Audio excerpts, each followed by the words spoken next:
이제 전 시간 한번 생각을 해보면요. 갑하고 다시 한번 그대로 한번 그려보는 겁니다. 갑하고 을하고 4월 1일 날 만나가지고요. 갑이 이 부동산의 소유권을 이전해 줄 것을 약속을 했고, 을이 대금을 지급할 것을 약속을 하면 매매계약이 성립했고요.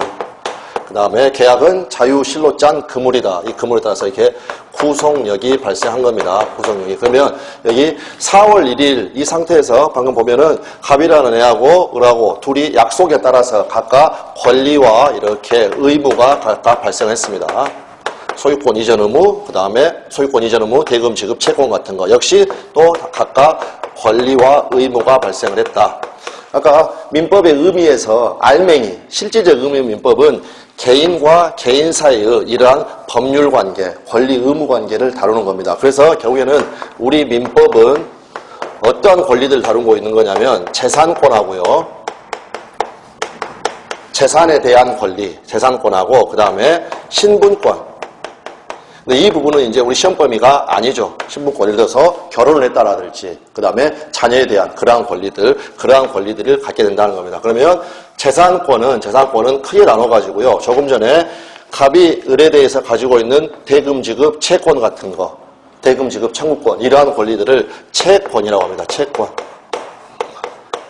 그랬고, 지금 이 경우에 있어서 아까도 말씀을 드렸지만 을이 소유권을 취득을 하려면 세 가지 중요한 요건이 있어야 한다고 했습니다. 이 매매계약이 아무런 문제가 없어가지고 유효하고 그 다음에 갑에게 소유권이 있고 그 다음에 을 앞으로 등기까지 이루어졌을 때 을이 소유자가 되는 겁니다. 그러면 이 부동산에 대한 소유권은 지금 갑이 가지고 있습니다. 갑이. 그랬을 때 소유권 같은 그러한 권리를 뭐라고 하는 거냐면 물권에 대한 권리, 이거를 물권이라고 하고 물권의 대표 주자가 바로 소유권이 되는 거죠. 소유권.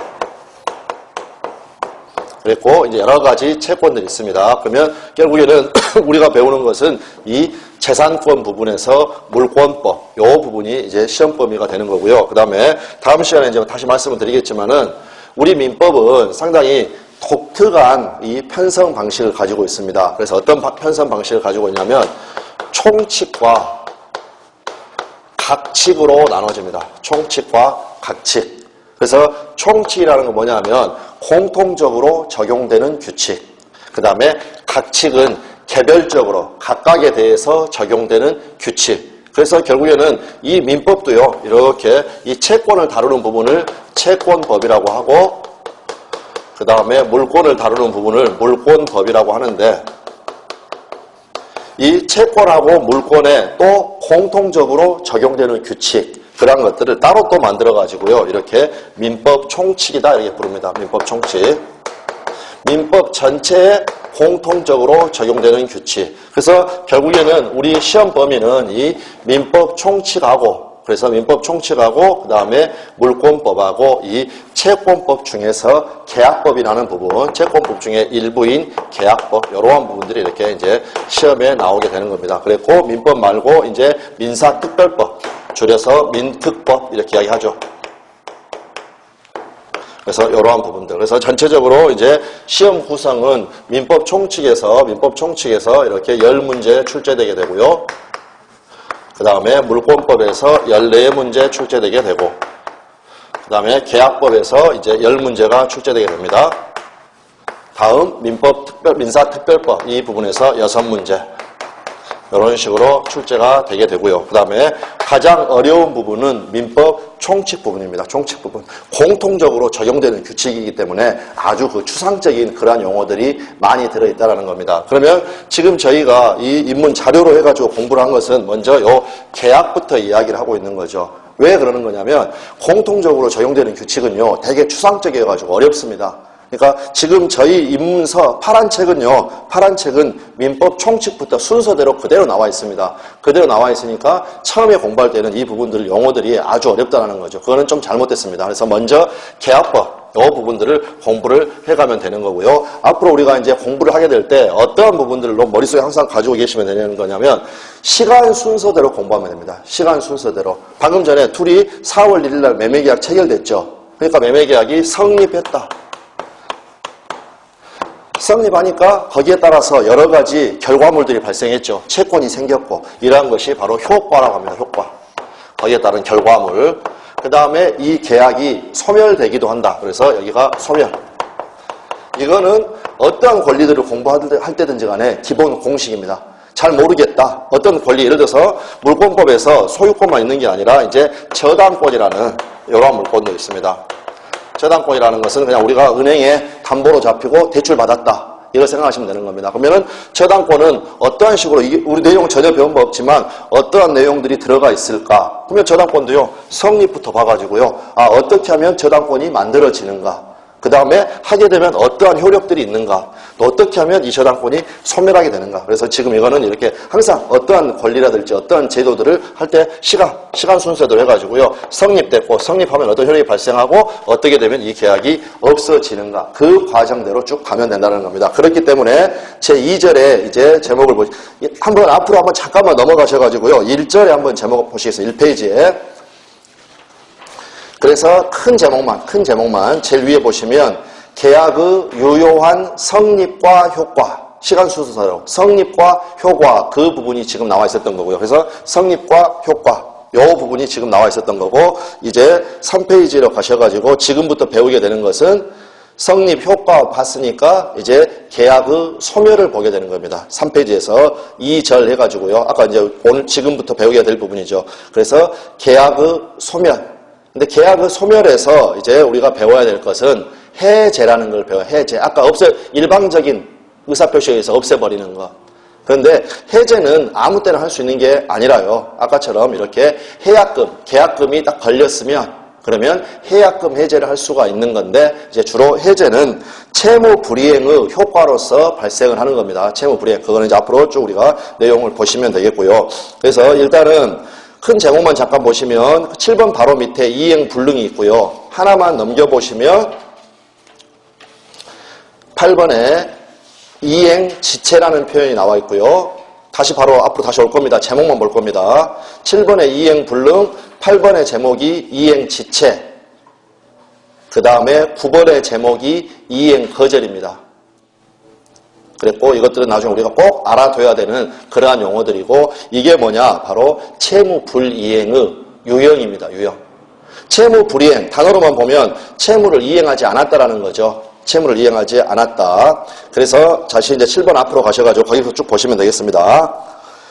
이행 불능. 이제 다시 우리의 사례로 돌아가서, 돌아가 보기로 하자. 갑과 을과의 매매계약이 유효하게 성립하여 그들은 각자 상대방에 대하여 각각 채권과 채무를 가지게 되었다.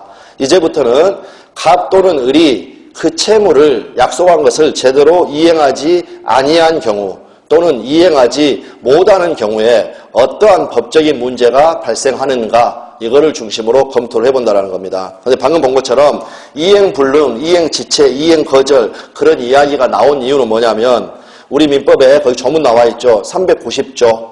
채무 불이행 나와 있고요. 채무 불이행과 손해배상. 채무자가 채무의 내용에 조천 이행을 하지 아니한 때에는, 조천이라는 것은요, 채무 내용에 따른, 방금 대금 지급해야 되고 소유권 이전해줘야 될 의무가 발생했는데, 그 약속에 따른 이행을 하지 아니한 때에는 채권자는 손해배상을 청구할 수가 있다. 이렇게 되어 있고요.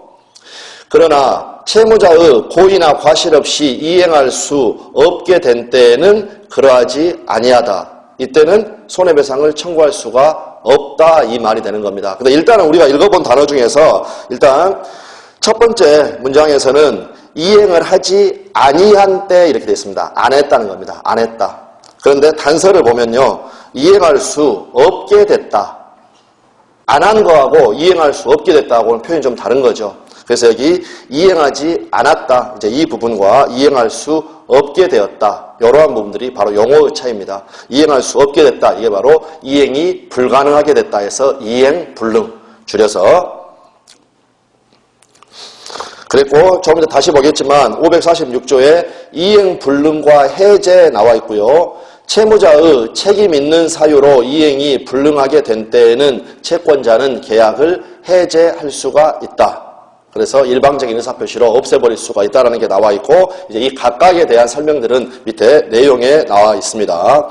그래서 이제 내용 잠깐 보시면, 채무자가 채무 내용에 따른 이행을 하지 아니한 것을 채무 불이행이라고 하고, 채무를 이행하는 것, 즉 채무 내용이 급부를 실현하는 것이 일반적, 객관적으로 보아서 불가능한 것을 이행불능 또는 급부가 불능됐다. 이행불능이라고 한다. 이 개념만 이렇게 알아두시면 되겠습니다. 그래서 일단은 간단하게 먼저 그 개념 한번 말씀을 드려보면, 여러분 예를 들어서 부동산이 여러 개가 있어가지고요. 이 부동산은 지금 제주도에 있습니다. 제주도에. 그랬고 여기에 지금 4월 1일 날 만나가지고요. 을이라는 사람하고 매매계약, 여기는 지금 서울에서 체결합니다. 서울에서. 야, 내가 제주도에 부동산 하나, 건물이 하나가 있는데 그 부동산 1억 원에 살래? 이렇게 이야기를 했더니 을이 어떻습니까? 그 부분을 좀 알아보더니 이렇게 계약을 체결을 했다. 계약을 체결했는데 만약에 계약을 체결하기 전에 3월 1일 날요, 이 부동산이 벼락이 맞아가지고 전부 다 불타서 없어져 버렸습니다. 그러면서 우리가 소실됐다. 불타서 없어져 버렸다. 그러면 갑은 결국에는 이 부동산의 소유권 을에게 넘겨줄 수 있습니까? 없습니까? 없다라는 거죠. 그러면서 이행할 수 없게 된 것, 그러한 개념을 우리가 이행불능이라는, 이행불능. 그런데 이런 경우 한번 생각해 보겠습니다. 4월 1일 날 매매계약을 체결했는데 1억 원에 판다고 매매계약을 지금 체결했습니다. 그런데 5월 1일 날 되니까 이 부동산이 지금 급등을 했습니다. 그래서 1억 5천으로 올랐다. 1억 5천 올랐다. 그러면 갑이 예를 들어서 다시 병하고 5월 1일 날 매매계약을 체결하고 얘한테 등기까지 넘겨줘 버렸다. 그러면 이 경우에 있어서는요, 이제 지금 등기부로 보면 1번의 갑, 원래의 이 매매계약에 따르면 을 앞으로 이전 등기가 돼야 되는데 2번 병 앞으로 이렇게 이전 등기가 됐다라는 거. 이 부분은 이행 불능이겠습니까? 아니면 이행을 안 한 게 되겠습니까? 아니요, 그냥 편하시게. 이행 안 한 것. 예, 이제 이 부분에 대한 설명이 지금 잠깐 나와 있습니다. 그래서 지금 이거는 물리적으로 아예 멸실돼가지고 지금 불가능하죠. 불가능한 거, 그런 경우가 있고. 그래서 지금 이제 방금 잠깐 이거는 상기시켜드리기 위해서 말씀을 드린 거였고, 이건 조금 더 나옵니다. 그래서 구체적으로 어떠한 경우에 이행불능이라고 할 것인가, 이것 자체가 명확한 것은 아닙니다. 그러나 학자들은 대체로 다음에 셋으로 구분을 합니다. 하나는 물리적 불능, 방금 벼락 맞은 거죠. 예를 들면 매매 목적물인 특정물이, 이 부동산 건물 생각하시면 됩니다. 멸실되어 버림으로써 그 소유권이 소멸하여 이를 이전 또는 그 건물을 인도해 주는 것이, 여기서 지금은 인도는, 건물 인도는요, 건물 비워준다, 이렇게 생각하시면 됩니다. 인도하는 것이 누구에게나 완전히 불가능한 경우, 이러한 것을 물리적 불능이라고 하고, 이것도 이행불능이고요. 그 밑에 또 하나는 법적인 불능이라고 부르는 것으로서, 예를 들면 그 물건의 인도를 금지하는 법령이 공포되는 경우와 같이 그 이행이 법적으로 허용되지 않는 경우가 이에 해당한다. 그래서 지금 현재 우리 법에서는요, 대마초 사고 팔 수 있습니까? 없습니까? 없죠. 아주 과거에는요, 그냥 어르신들 그거 꽃밭에서 키우기도 했답니다. 그럼 그때는 어떻습니까? 그런 법이 없었다라는 거죠. 사고 파는 게 가능했다. 그래서 예를 들어서 4월 1일 날 그 대마를 팔기로 약속을 했고 대금을 지급하기로 했는데 그 다음에 어떻게 되는 겁니까? 이제 법이 만들어져 가지고요, 대마초는 팔지 못하게 됐다. 이런 법이 만들어져 버린다면 그거는 이제 법적으로 넘겨주는 수가 없는 거죠. 그것을 법적인 불능이라고 한다는 겁니다. 그래서 이제 그 개념 정도만 알아두시면 되고, 실질적으로 이제 많이 사용되게 되는 건 방금 물리적 불능, 그걸 사용하게 되고요.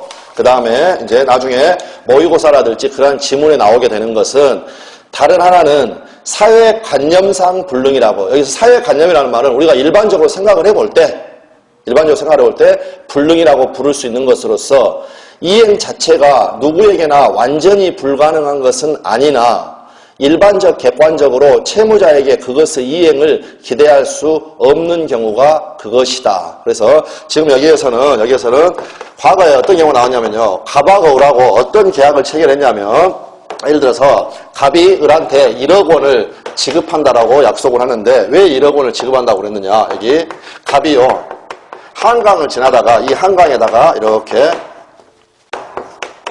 반지를 빠뜨렸다. 반지를 빠뜨렸다. 그러면 을이 이 반지를 찾아주겠다.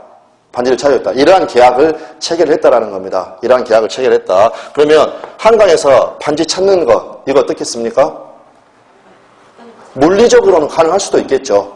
물리적으로는 가능할 수도 있는데 이러한 경우는 그냥 사회관념상 이거는 불능이다 이렇게 이야기를 했다라는 겁니다. 그런데 이건 제가 과거라고 말씀을 드렸죠. 사회관념은요 항상 바뀝니다.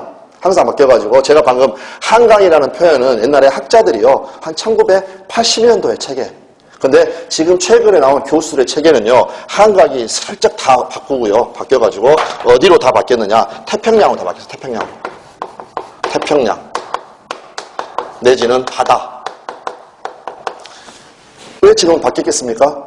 왠지 한강에 빠진 반지 찾아달라고 계약 체결하면 지금 기술력으로는 찾아버릴 것 같다라는 겁니다. 그러니까 방금 그 경우에 있어서는 무조건 불능이다. 그건 모릅니다. 그런데 최소한 태평양 한가운데 반지가 빠졌다. 이걸 찾는 것은 우리가 물리적으로는 가능할 수도 있을지 모르겠지만 이렇게 이거는 불능이다 이렇게 표현한다는 거죠. 이건 불가능하다. 불능은요 줄임말이고 무엇의 줄임말이냐면 실현 불가능.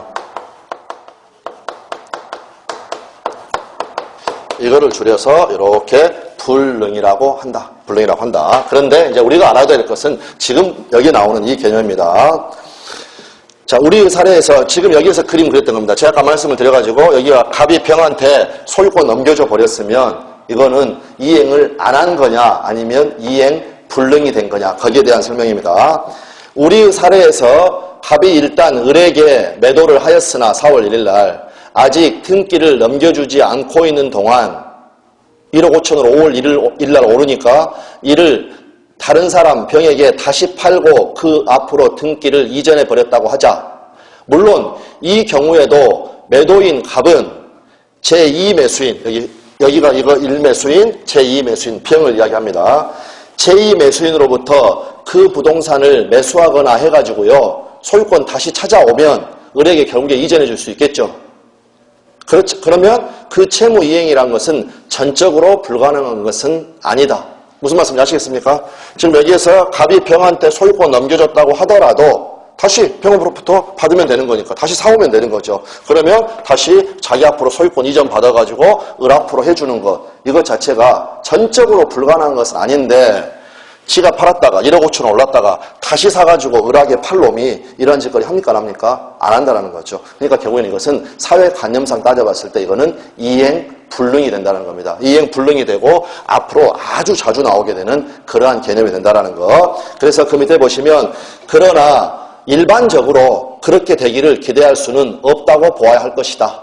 그 말이 다시 소유권 받아가지고 넘겨줄 놈 같으면 이러한 짓 자체를 애시당초 하지 않는다. 그러므로 그 경우 갑의 을에 대한 소유권 이전 채무는 원칙적으로 이행 불능이 되었다고 봐야 된다. 그래서 이제 지금 이행 불능이라는 중요한 개념이 하나가 나왔고요. 다음에 8번에 이행 지체라는 개념이 나와 있습니다.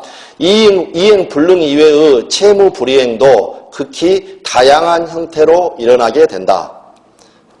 그래서 채무 불이행의 유형들이 이렇게 여러 가지가 있게 되는 건요. 방금 우리가 390조 조문을 읽어봤지만 채무 내용에 따른 이행을 하지 않은 그 모습들이 여러 가지가 있기 때문에 그렇습니다. 그럴 때 이들 중에서 가장 현저한 유형, 두드러진 유형은 이행지체라고 할 것이다.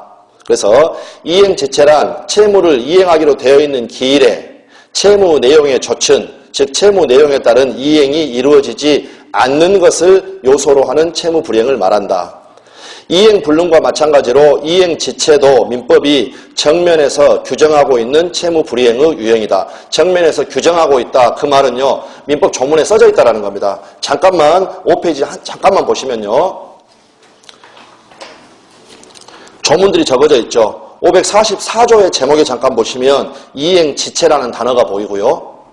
546조의 제목을 보면 이행 불능이라는 단어가 보입니다. 이런 식으로 우리 민법에서 직접 적어져 있다. 그 표현이 바로 정면에서 규정하고 있다. 이렇게 이야기를 한 겁니다. 그래서 다시 이제 앞으로 가시고요. 그러니까 저희가 이제 그 기본서라든지 그쪽 강의를 하게 됐을 때에는 따로 이거 민법 조문이 나옵니다. 민법 조문이. 그래서 민법 전을 가지고 보기 때문에 그때는 법전을 이렇게 들춰보니까 앞뒤로 가지 않아도 되는데 지금은 잠깐 이렇게 뒤로 좀 갈 때가 있습니다. 그래서 다시 한번 보시면 이제 세 번째 줄에 이행 불능과 마찬가지로 이행 지체도 다시 한번 민법이 정면에서 규정하고 있는 채무 불이행의 유형이다. 적어져 있더라. 방금 보니까. 그래서 결국에는 이행 지체는 일정한 시점의 경과라는 극히 단순하고 명쾌한 지표에 의해서 결정되는 것이어서 가장 원초적이고 시초적이고 가장 단순한 채무 불이행이 되는 것이다. 그 표현은요. 4월 1일 날 매매계약 체결하면서 6월 1일 날 갑은 소유권 넘겨주고 등기 서류 주기로 했고요. 을은 대금 지급하기로 했다. 근데 6월 1일이 그냥 지나버렸다. 이게 바로 이행지체라는 겁니다. 시간이 그냥 지나버렸다. 6월 1일이 됐는데도 돈 안 줬다. 6월 1일이 됐는데도 소유권 안 넘겨줬다. 이것 자체가 바로 이행을 지체했다. 이렇게 표현을 쓰는 거고요. 다음에 9번에 보시면 이행 거절이라는 표현이 나와 있습니다. 이행 거절. 이는 채무자가 채무 이행이 가능함에도 이행하지 않겠다라는 확고한 의사를 채권자에 대해서 진지하고 종국적으로 표시를 해가지고요. 그의 임의의 이행을 더 이상 기대할 수 없는 경우를 가리킨다. 지금 4월 1일 날 매매계약 체결해서 6월 1일 날 대금 지급하기로 했는데 을이 뭐라고 하는 거냐면 야, 나 저 돈 너한테 지급하지 않겠다. 거절하는 겁니다. 거절. 종국적으로. 이렇게 되는 것, 이걸 이야기를 하는 겁니다. 이에는 채무 불이행 책임의 가장 중요한 내용 하나인 해제에 있어서 특별한 법률 효과가 귀속되고 있다. 지금 이걸 쭉 보고 있는 게 아까 해제라는 제도가 아주 중요한 제도라고 했는데요. 해제는 어떠할 때 인정이 되는 거냐면 채무 불이행이 있을 때. 채무 불이행이 있으면 해제권이 인정이 됩니다. 그러면 채무 불이행의 유형, 이 채무 불이행의 유형이 학자들마다 나누는 게 아주 다릅니다. 그러면 판례가 채무 불이행은 이러이러한 것이 있다 하면 그것만 알면 되는데 판례가 이렇게 나와 있지 않으니까 우리는 결국에는 해제를 공부를 하기 위해서 이 채무 불이행을 공부를 하는 거니까 방금 봤던 것처럼 이행 불능, 그 다음에 이행 지체, 이렇게 두 개를 나누고 그 다음에 이 이행 지체 소개가 특수한 형태로서 정기행위하고 그 다음에 이행 거절이라는 게 있습니다. 이행 거절. 그랬을 때 지금 정기행위는 나중에 보기로 하고요. 이행 거절 같은 경우에 방금 전에 을이 약속한 날짜에 대금 지급하지 않겠다고 의사표시를 갑한테 매도인한테 했다. 이런 식으로 이행 거절을 했다. 그러면 이때 이제 해제권이 발생하게 되는 겁니다. 해제권이. 그런데 이제 그냥 무조건 시험에 자주 나왔던 것 가장 기본적인 것으로 암기를 해둬야 되는 상황이요. 조금 이따 보겠지만 이 이행 불능의 경우에는요. 최고라는 것이 필요하지 않고 그 다음에 이행 지체에는 최고가 필요하다. 그 다음에 정기행위와 이행 거절에는 최고가 필요가 없다. 이 부분이 이제 기본 문제입니다. 그러면 최고라는 용어 자체도 또 이제 알아야 되겠죠. 최고라는 용어 같은 경우에는요. 예를 들어서 6월 1일 날 을이 대금을 지급하지 않는다. 그러면 한번 독촉을 하라는 겁니다. 그래서 갑이라는 애가 이 계약을 없애고 싶다라고 한다면 을에게 한번 기회를 더 줘야 된다. 그걸 최고라고 한다라는 겁니다. 그럼 우리가 그냥 한번 생각을 해보면요.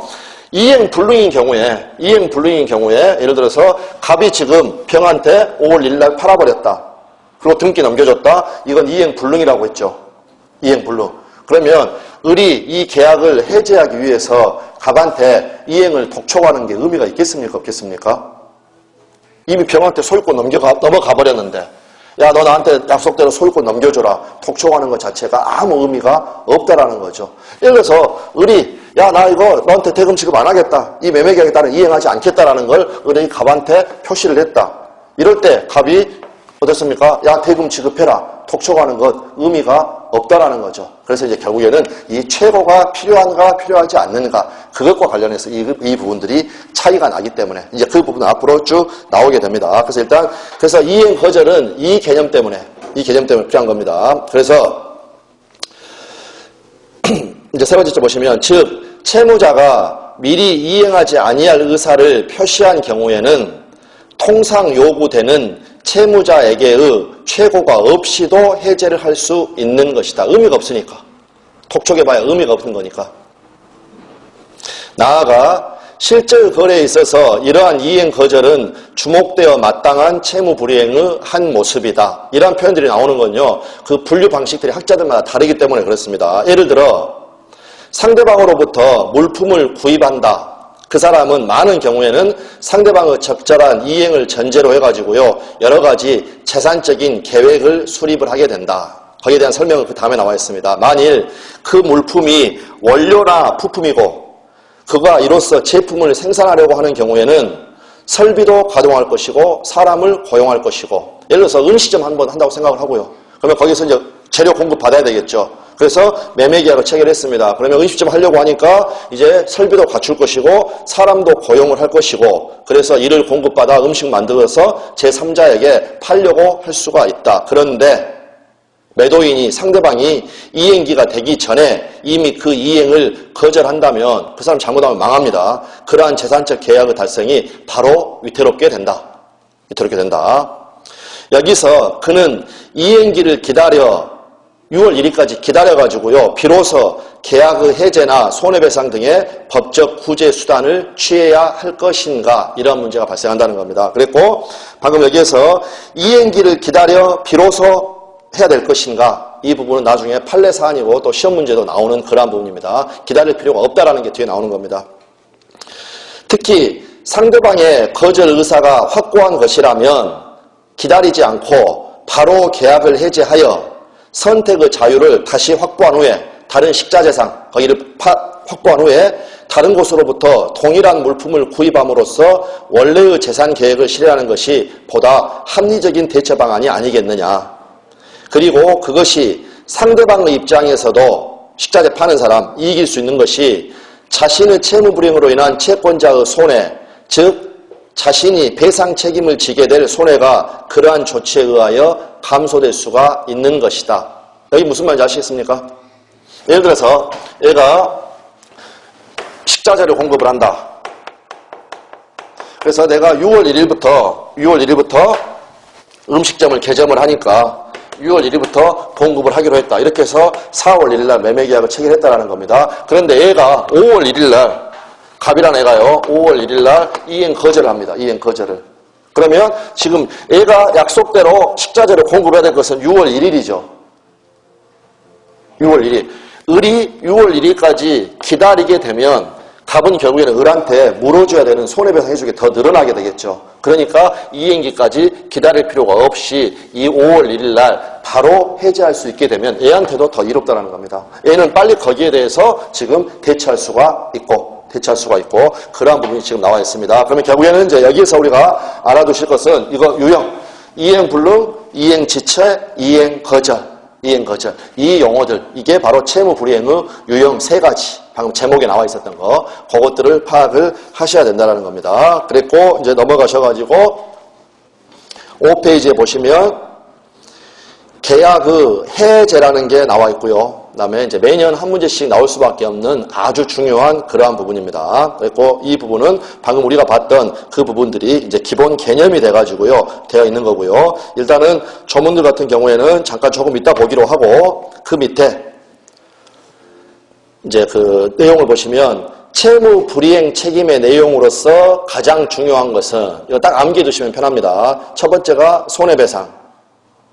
둘째는 채권자가 계약을 해제할 수 있게 되는 것, 즉 해제권을 취득하는 것이다. 그래서 다시 이제 위로 가가지고요, 과연 그러한가? 390조의 제목을 보니까 채무불이행과 손해배상. 채무불이행의 효과는 손해배상과, 아니요, 5페이지 위에 나와 있죠. 5페이지 위에. 다시 한번 제가 거기 써놨습니다. 5페이지 위에. 390조. 채무불이행과 손해배상. 채무자가 채무 내용에 젖힌 이행을 하지 아니한 때에는 채권자는 손해배상을 청구할 수가 있다. 이게 가장 큰 효과입니다. 채무불이행의 효과. 제목에서 느낄 수 있죠. 채무불이행이 있으면 손해배상을 청구할 수 있게 된다는 것. 그 다음에 544조 밑에 보시면 당사자 한쪽이 그 채무를 이행하지 않는 경우에, 않은 때에는 상대방은 상당한 기간을 정하여 그 이행을 최고를 하고 독촉을 한번 해주고 그 기간 내에 이행하지 아니한 때에는 계약을 해제할 수 있다. 390조에서는 손해배상을 청구할 수 있다. 544조에서는 계약을 해제할 수 있다. 이 두 가지가 바로 채무불이행의 효과라는 겁니다. 채무불이행의 효과. 네, 그래서 다시 밑으로 가셔가지고요.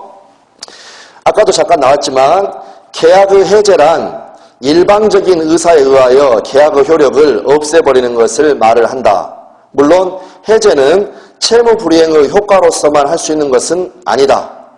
무슨 말이냐? 당사자들이 계약을 하면서 그 일방 또는 쌍방이 이를 해제할 수 있는 것으로 약정을 하면 그것에 의해서도 해제권은 발생하게 된다. 밑에까지만 읽어보고 다시 말씀드리겠습니다. 전자, 즉 채무불이행을 요건으로 채무불이행이 있을 때 할 수 있는 해제를 법정해제라고 하고, 후자, 둘이 해제할 수 있는 것으로 약속했던 것, 이거를 약정해제라고 부르는데 실제로 더욱 빈번하게 문제가 되는 것은 전자의 법정해제이다. 전자의 법정해제이다. 그럼 다시 한번 여기서 한번 보겠습니다. 역시 똑같이 갑하고 을하고요. 4월 1일 날 매매계약을 체결했습니다. 그래서 6월 1일 날 을이 1억 원을 대금을 지급하지 않는다. 6월 1일 날 돈 안 준다. 그러면 을이 지금 매수인이 돈을 안 주는 것은 이행 지체겠습니까? 이행 불능이겠습니까? 아니면 이행 거절이겠습니까? 6월 1일 날 줘야 되는데 이거 기간을 지났죠. 예, 그러니까 이행 지체가 되겠죠. 이행 지체. 그렇게 되면 요 갑이라는 애는 을한테 방금 봤던 것처럼 한번 대금 지급해라.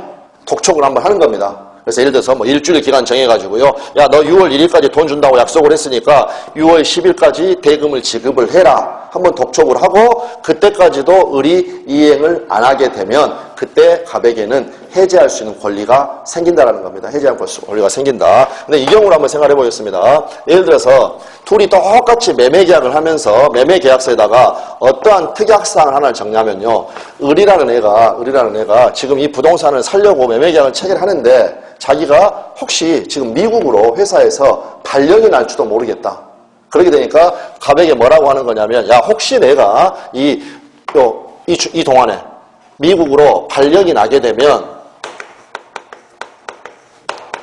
이 계약을 없었던 것으로 해주라. 없었던 것으로 할 수 있게 해달라. 이렇게 요청을 했더니 갑이 그러자 이렇게 약속을 했다는 겁니다. 이게 바로 둘이 약속을 하는 겁니다. 약정해제. 둘이 이쪽에서 내가 미국으로 발령나게 되면 이 계약 그냥 없었던 것을 할 수 있는 권리 갖게 해달라라고 했더니 갑이 거기에 대해서 오케이를 했죠. 둘이 맞아떨어졌으니까 얘한테는 역시 약정해제를 할 수 있는 이러한 권리가 생겼다라는 거. 그러니까 이 두 개가 차이가 나는 겁니다. 방금 전에 얘가 날짜에 돈을 안 줬다. 그때는 바로 채무 불이행을 이유로 해제를 하는 거니까 법에 적어져 있는 해제. 두 개의 가장 큰 차이는 방금 우리가 읽어봤던 544조에 적어져 있죠. 위에 조문에. 아까 위에 이행 지체와 해제 법에 적어져 있어가지고 이건 중요한 거니까 다시 한번 읽어봅니다. 당사자 일방이 그 채무를 이행하지 아니한 때에는 상대방은 상당한 기간을 정해서 이행을 최고를 하고 그 기간 내에 이행하지 아니한 때에는 계약을 해제할 수 있다. 해제할 수 있다. 그 내용이 그대로 법에 적어져 있습니다. 그대로. 그러니까 이것을 법정해제라고 하고 그 다음에 미국에 발령 나가게 되면 나한테 해제할 수 있게 해주라. 이거 특약을 다는 거. 이것은 서로 약속을 했기 때문에 약정해제라고 한다. 약정해제라고 한다. 네, 이렇게 돼서 이제 그 부분이 나와 있습니다. 그래서 밑에 이제 11번에 보시면요. 해제권의 발생 나와 있고요. 해제권의 발생. 해제권은 그 행사로 인하여 계약의 운명을 최종적으로 결정짓는다. 그래서 여기서 행사가 두꺼운 글씨로 지금 나와 있죠. 두꺼운 글씨로. 이게 또 올해 시험 문제입니다. 올해 시험 문제. 그러면 지금 아까 이제 정기행이라는 게요. 과거에 우리 시험에 어떻게 나왔냐면 조금 이따 조문을 읽어보겠지만 예를 들어서 갑이 을로부터 화환을 삽니다. 화환.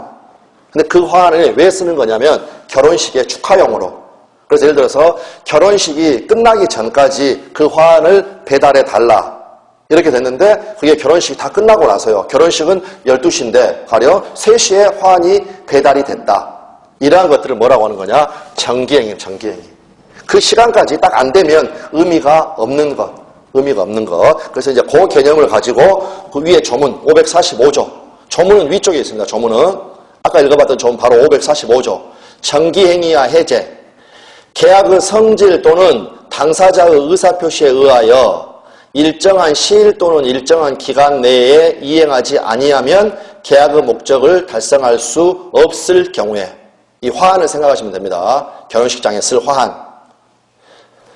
당사자 일방이 그 시기에 이행하지 아니한 때에는 상대방은 방금 우리가 읽어봤던 540전조라는 것은요. 544조를 이야기를 합니다. 앞에 앞전자입니다. 544조에 최고를 하지 아니하고 계약을 해제할 수가 있다. 독촉해봐야 의미가 없으니까. 의미가 없으니까 여기에 지금 이렇게 나와 있다는 겁니다. 그래서 이제 그 부분, 이게 바로 정기행위와 해제. 정기행위와 해제. 그러면 여기서 시험에 나왔던 건 뭐가 나와 있는 거냐면 제일 마지막에요. 최고를 하지 아니하고 계약을 해제할 수 있다라는 이 단어를 안 하는 겁니다. 해제할 수 있다. 해제할 수 있다. 그러면은 무슨 말이냐? 예를 들어서 지금 결혼식은 12시인데 4시에 지금 꽃을 갖다 왔다는 겁니다. 가져왔다. 결혼식에 쓸 수 없죠. 다른 곳에 쓸 수는 있죠. 다른 곳에 쓸 수는 있다. 그래서 이 갑이라는 애가 이 계약을 해제하겠다고 권리를 행사를 해야 이 매매 계약은 없어진다라는 겁니다. 없어진다. 예를 들어서 이 화환, 내일 또 다른 결혼식이 있어가지고요. 다른 사람에게 보내기로 한 그런 생각을 한다면 이 계약을 해제하지 않을 수 있겠습니까? 반드시 해제하겠습니까? 그러니까 다시 보십시오. 12시에 결혼식에 쓰려고 해가지고 화환을 주문을 했는데 3시에 배달이 됐다. 3시에. 그리고 나서 그러면 내일이라면 꽃이 좀 시들 수가 있으니까 바로 저녁에 5시에 예를 들어서 다른 모임이 있어가지고요. 여기에 축하연이 있다. 가령. 근데 보니까 이 꽃이 너무 마음에 듭니다. 너무 마음에 든다. 그러면은 여기에 가서 쓸 수도 있겠죠. 쓸 수도 있으니까 이 정기행위를 이유로 해서 해제할 수 있다는 건 이 계약 자체를 없애겠다는 권리를 행사를 해야 한다는 것. 없애겠다는 의사 표시를 해야 없어진다는 겁니다. 그래서 결국에 우리 시험에 나왔던 건 뭐냐면 방금 결혼식장에 쓸 화환이 여기 배달되지 않았다. 그러면 계약은 소멸된다. 뭡니까? 있습니까? 꽃다발이 3시에 배달됐다. 그것만 가지고 이 계약은 없어지겠는가? 아니죠. 해제할 수 있다. 이 사람이 없애겠다는 권리를 행사를 해야 된다는 겁니다. 왜냐하면 여기에 쓰려고 한다면 해제 안 하면 다시 되는 거니까. 이 부분 이해되셨습니까? 여기가 일단 출발점이 풀려야 되는데. 그러니까 제가 다시 한번 해보시죠. 이제 결혼식장에 쓸 화환을 주문을 해가지고요. 12시에 지금 써야 되는데 제가 3시에 가져왔습니다. 왜 3시에 가져왔느냐? 너무 예쁘게 만들어가지고. 너무. 그래서 10만원짜리인데 이미 지금 이거 한 20만원 정도 가치가 있습니다. 10만원에 그걸 매매계약을 체결했어요. 10만원에. 결혼식에 쓸 수가 없죠. 근데 바로 5시에 내가 쓸 화환이 또 있다. 그러면 선택을 하는 선택을. 해지할 수 있다. 해지해버리면 이 계약은 처음부터 없어지게 됩니다. 근데 해지하지 않고요. 그 꽃다발 그대로 10만원 주고 받을 수 있다는 겁니다. 왜 그렇습니까? 5시에 쓸 수도 있으니까. 그러니까 할 수 있다. 해제할 수 있다는 게 지금 이거는 앞으로 계속해서 우리가 반복을 해야 되는 중요한 부분입니다. 그래서 다시 한번 봅니다. 해제권을 발생해서 해제권은 할 수 있다. 발생만 해서가 아니라요. 그 행사로 인해서 계약의 운명을 최종적으로 결정짓는다. 즉 일단 계약이 해제되면입니다. 해제되면 이제 계약은 영영 그 효력을 상실하게 된다. 그래서 다시 한 번만 여기에서 갑이라는 친구가 이 3시에 배달된 이 화환 너무나 마음에 드는 화환 10만원에 지금 계약 체결했는데 너무나 좋은 게 와있다. 그렇게 됐을 때 해지 안 하면요. 그냥 대금 주고 그대로 받으면 됩니다. 대금 주면. 그러니까 예를 들어서 이런 계획 같은 게 전혀 없다. 그러면 해지하지 않고도 그 꽃다발 사용할 수가 있다라는 거죠. 그리고 만약에 이런 계획이 전혀 없고 전혀 쓸모가 없다. 그럼 어떻게 됐습니까? 해지해야 되겠죠. 해지해야 된다. 이제 그 부분은 조금 이따 다시 한번 나오는데 다시 한번 말씀드린 것은 해제할 수 있다. 조문에 다시 한번 보십시오. 545조에 가서 보시면 제일 마지막에 마지막 줄만, 세 번째 줄만 최고를 하지 아니하고 계약을 해제할 수 있다. 권리를 주는 겁니다. 해제할 권리를. 그 다음에 그거는 그 권리자가 선택하는 겁니다. 해제할 것인지 말 것인지는 선택하는 것. 이거는 아주 중요한 개념이고요. 그래서 올해도 이 지문이 그대로 시험에 나온 겁니다. 해제권 행사 없이도 그냥 이 계약이 없어지는 게 아니다. 그래서 이 부분은 앞으로도 계속 나와 있는 거고요. 그 다음에 이제 다시 그 내용으로 가셔가지고요. 그래서 해제가 하게 되면 계약 자체는 효력이 영영 상실돼 버립니다. 그러므로 민법은 이와 같이 강력한 해제권의 그 발생 여부를 보다 신중한 요건에 걸리게 하고 있다. 그래서 민법은 해제권의 발생 요건을 채무 불이행을 유형을 이행불능인가 아니면 이행불능이 아닌가 나누어서 정해가지고요. 아까 말씀드린 것처럼 이행불능이면 최고가 필요가 없고 나머지 것들에서는 최고가 필요하다. 그래서 가장 큰 차이점은 전자의 경우, 즉 이행불능의 경우에는 채무자에게 상당한 기간을 정하여 그 이행을 최고할 필요가 없이 바로 해제권이 발생하는 데 반해서 가로를 보시면요. 이러한 이행의 불능의 경우에는 채권자가 이행을 최고해 보아야 이미 이행할 수 없게 되었으므로 굳이 최고할 필요도 없을 것이다. 그래서 최고 자체가 무의미하다라는 겁니다. 무의미하다. 후자의 경우에는 즉 이행 지체의 경우에는 그러한 이행을 최고를 하고 그 기간 내에 이행하지 아니한 때에 비로소 해제권이 발생하는 것이 원칙이라는 점이다. 이렇게 나와 있습니다. 그랬고 다시 밑으로 가셔가지고요. 여기서 최고라는 것은 아까 독촉하는 것, 채무를 이행하라고 요구하는 것을 말한다. 이렇게 나와 있습니다. 채무를 이행하라고 요구하는 것. 그래서 마지막으로 여기 이제 그 12번 여기까지만 이렇게 보고 잠깐 쉬도록 하겠습니다. 계약이 해제되면 그 계약은 소급적으로 그 효력을 상실한다. 그래서 여기서 일단 또 이제 우리가 일반적으로 잘 안 쓰는 단어로요. 소급적이다 이런 단어가 나와 있습니다. 소급적이다. 그래서 이거는 이제 앞으로 우리 공부해 나갈 때 계속 괴롭히는 그러한 부분입니다. 어떠한 부분에 대해서 소급해서 효력이 발생한다. 소급해서 효력이 발생한다. 그래서 일단은 소급효는 어떻게 생각하시면 되는 거냐면 예를 들어서 아까 말씀을 드렸죠. 가령 제가 연도는 잘 모릅니다. 연도는 잘 모르겠지만 예를 들어서 1959년도까지는 예를 들어서 아까 대마초죠. 이거 팔고 피우고 하는 게 범죄가 아니었다. 이렇게 가정을 해보고요. 안 되겠다 해가지고요. 1960년 1월 1일에 법을 만들었습니다. 그래서 이제 이 경우에는 예를 들어서 형사처벌하겠다. 이런 식으로. 그런데 여기 59년도에 사고 팔았던 사람들 있겠죠. 얘들을 처벌하는 거. 60년 1월 1일 오늘 지금 법을 만들어가지고 그 전의 행위를 처벌하는 거. 그게 뭡니까? 그게 소급. 시간을 거슬러 간다라는 거. 지금 여기에서 이렇게 오늘 법을 만들어서 시간을 거슬러 간다. 역으로 간다라는 거죠. 이게 바로 소급표입니다. 소급표. 처음으로. 그래서 방금 우리가 보면은 갑하고 을하고 4월 1일 날 매매 계약을 체결했는데 얘가 6월 1일 날 예를 들어서 대금을 지급하지 않는다. 그러면 대금 지급하라고 최고하고 그래도 지급하지 않으면 갑에게는 해제권이 발생하게 되고 갑은 해제할 수가 있게 됩니다. 그래서 갑이 해제하기로 해서 이 매매 계약을 예를 들어서 7월 1일 날 해제를 했다. 그러면 이 계약은 효력이 언제부터 없었던 것이 되는 거냐면 소급한다고 그랬죠. 거꾸로 가는 겁니다. 7월 1일부터. 거꾸로 가가지고 체결했던 처음부터 계약을 처음부터 내지는 체결한 때부터. 그래서 이제 이 개념들은 앞으로 아주 많이 괴롭히는 그러한 부분입니다. 그래서 일정한 부분에서는 소급표가 있다. 그래서 소급표가 있는 것, 없는 것, 그것 자체를 구별을 해야 되는 그러한 부분이니까 이렇게 여기서는 그냥 4월 1일부터 이 계약은 없었던 것이 된다. 그게 바로 소급해서 효력을 상실한다. 이제 그 용어가 되겠습니다. 다음에 그러므로 우선 그 계약에 기한 이행 청구는 이제는 할 수가 없게 된다.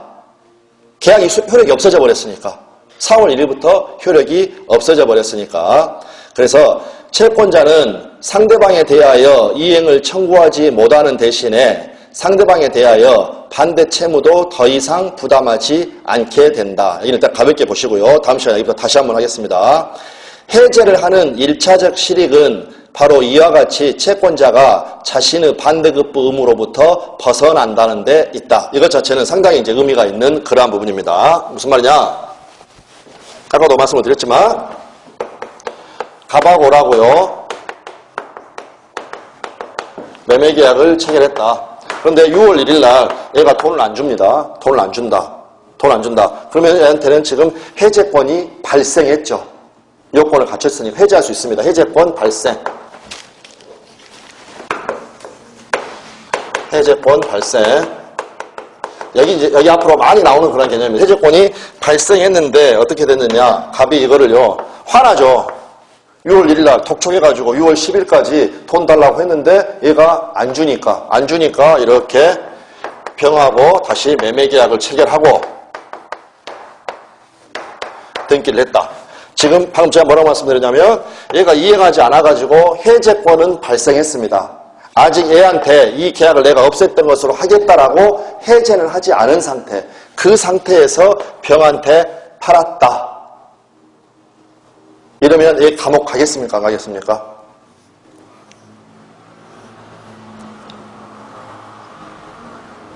갑이 지금 4월 1일 날 매매계약 체결했으면 아까 의무들이 발생했죠.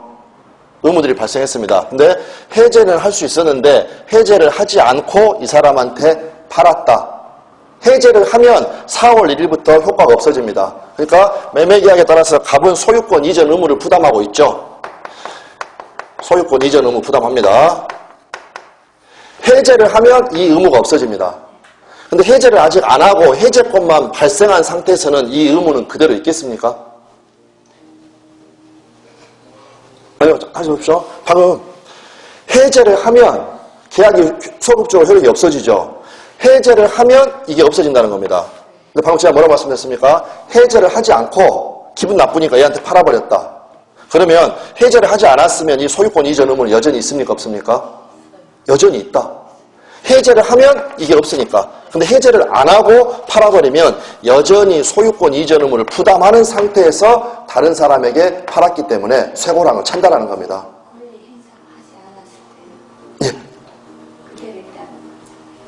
해제권을, 그러니까 이 계약을, 해제권을 행사하지 않았을 때는, 그렇죠. 발생만 돼 있고, 해제권을 행사를 안 했을 때는 소유권 이전 의무가 그대로 있기 때문에 얘한테, 다른 사람한테 팔아버렸다. 그러면 이 의무를 위반한 거기 때문에 쇠고랑을 찬다. 그러니까 결국에는 해제가 뭡니까? 아까 그물이었죠, 그물. 계약의 구속력. 이것 자체에서 빠져나갈 수 있게 해주는 겁니다. 그래서 해제를 해서 이 그물을 다 찍고 털어내는 겁니다. 그렇게 되면 소유권 이전 의무가 없어졌으니까 이 계약의 구속력에서 해방됐다 이렇게 합니다. 해제를 하면 해방됐으니까 이때에는 자유롭게 병한테 팔 수도 있다. 이제 그 부분이 중요한 개념이고 앞으로도 계속 반복이 되는 개념입니다. 그래서 다시 한번 이제 그 밑에만 봅니다. 이와 같이 채권자가 반대 채무로부터 벗어난다는 것은 갑이 여기 소유권 이전 의무 여기로부터 벗어난다는 것은 그 채무의 목적물을 다시 처분하여도 되게 된다는 것을 의미를 한다. 예를 들면 부동산의 매도인이 그 계약을 해제하지 아니하고 해제권은 발생했는데 6월 1일, 7월 1일, 8월 1일 계속 돈을 안 주는데 해제하지 않고 이를 제3자에게 매도하였다면 그는 많은 경우에는 원칙적으로 형법상의 용어가 나와 있습니다만 배임죄를 범한 것이 된다. 그러니까 원칙적으로 쇠고랑 차는 겁니다. 그러나 계약이 유효하게 해제된 후에는 이건 해제를 했다라는 거죠. 해제된 후에는 그는 이러한 제재를 두려워할 필요가 없이 이 부동산을 제3자에게 다시 매도할 수가 있다. 매도할 수가 있다. 그리고 그동안 우리나라에서 부동산은 대부분 시간이 감에 따라 가격이 상승하였기 때문에 또 많은 경우에 있어서는 그 부동산 올라가는 가격의 정도가 상당한 것이었기 때문에 위와 같은 가능성의 취득, 다른 사람에게 팔 수 있는 가능성을 취득한다는 것은 곧 보다 많은 경제적 이익을 손에 넣을 수 있는 길이 열렸음을 의미를 하였다. 그래서 계약의 해제는요, 대부분의 경우에 부동산 매매와 관련해서 그것도 주로 매도인에 의해서 주장이 된 것은 대체로 이러한 사정에 기한 것이다. 이 말은요, 부동산, 뭐 지금은 좀 그렇지만 과거에는 부동산 가격이 이렇게 많이 이렇게 올랐다라는 겁니다. 그래서 4월 1일 날 1억 원의 계약을 체결했다. 그 다음에 1년 지났다. 그럼 다른 사람한테 팔 수도 있다는 겁니다. 다른 사람한테 팔 수도 있는데 해제를 하지 않으면 여전히 이 소유권 이전 의무가 그대로 부담을 하고 있으니까 쇠고랑을 찬다. 그러니까 여기에서 해방이 되려면 해제권을 행사를 해서 없애고 그 다음에 병하고 매매계약 체결할 때는 어떻습니까? 좀 가격이 올라있는 경우가 과거에는 많았다는 거죠. 이게 바로 해제의 1차적인 실익. 그래서 가장 중요한 거 해제의 효과. 이거는 바로 계약의 구속력으로부터 해방된다는 거. 구속력으로부터 해방. 그래서 이 해방된다라는 이 말은 방금 우리가 읽어봤던 것처럼 이 소유권 자기 의무 자체를 없앴기 때문에 쇠고랑 찰 생각, 그러한 염려를 전혀 하지 않고 다른 사람에게 팔 수도 있다라는 거. 그래서 지금 여기에서 사용되는 이 용어들은요, 앞으로 우리가 이제 그 3월, 4월 계속 가더라도 나오는 거. 그 다음에 요 금물이라는 단어는요, 금물이라는 단어는 9월달, 10월달 모의고사 과정에서도 이 기억을 하고 계시면 그때 그 계약금과 관련돼가지고 중요한 판례가 있는데 그때 요 금물에서 벗어나려면 뭐가 있어야 됩니까? 하면은 여기가 해제권이 일단 있어야 되는 게 원칙이다. 이제 이러한 식으로 이렇게 나가게 되는 겁니다. 그래서 오늘은 일단 여기까지 보시면 될 것 같고요. 일단 다시 한번 말씀을 드릴 것은 저희가 오늘은 공개 강의이기 때문에 오늘 지금 봤던 부분은 그 요약서 자체를 지금 제가 압축을 해서 나온 거고요. 그러면 다음에는 이게 이제 전체적으로 해서 한 70여 페이지 조금 안 되게 자료가 나옵니다. 그러면 계속해서 반복해서 가게 되는 거고, 그 다음에 어떠한 용어들 같은 것들이 지금 당장 이게 바로바로 안 온다 하더라도요, 뒤쪽에서 또 나오고, 그 전체를 민법이라는 게 항상 그렇습니다. 처음부터 어느 정도 끝까지 좀 가면서 감이 생겨야 되는 거니까, 그래서 지금 여기에서는 이러한 제도들이 있구나. 채무 불이행의 유형은 이런 것이 있구나. 그 다음에 제가 중요하다고 말했던 거, 이런 부분들은 앞으로 신경을 써야 되겠구나. 그 정도만 이렇게 체크를 해 두시면 되겠습니다. 네. 그래서 오늘 아무튼 감사드리고요. 수고 많으셨습니다.